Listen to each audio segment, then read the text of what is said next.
দেশে আবারও শুরু হয়েছে করোনা পরীক্ষা, তবে নির্ধারিত কয়েকটি হাসপাতালেই কেবল মিলবে এই সেবা। দেশে এই ভাইরাসের সংক্রমণ আবারও বাড়তে থাকায় হাসপাতালগুলোতে সীমিত পরিসরে করোনা পরীক্ষার ব্যবস্থা চালুর সিদ্ধান্ত নিয়েছে স্বাস্থ্য অধিদপ্তর।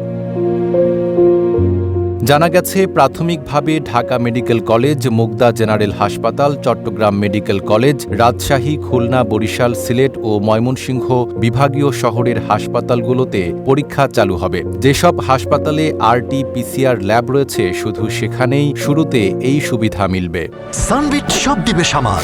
সানবিট ম্যাজিক প্রেস ডিশওয়াশিং এর মাথা ঘোরানো সলিউশন। স্বাস্থ্য অধিদপ্তরের পক্ষ থেকে জানানো হয়েছে, যাদের করোনা উপসর্গ থাকবে, পরীক্ষা শুধুমাত্র তাদের জন্যই চালু হবে। সে অনুযায়ী পরীক্ষার জন্য উপযুক্ত হবেন তারা, যাদের শরীরে কোভিড-19 এর উপসর্গ অর্থাৎ জ্বর, কাশি, শ্বাসকষ্ট রয়েছে, অর্থাৎ যাদের চিকিৎসক করোনা পরীক্ষার পরামর্শ দেবেন।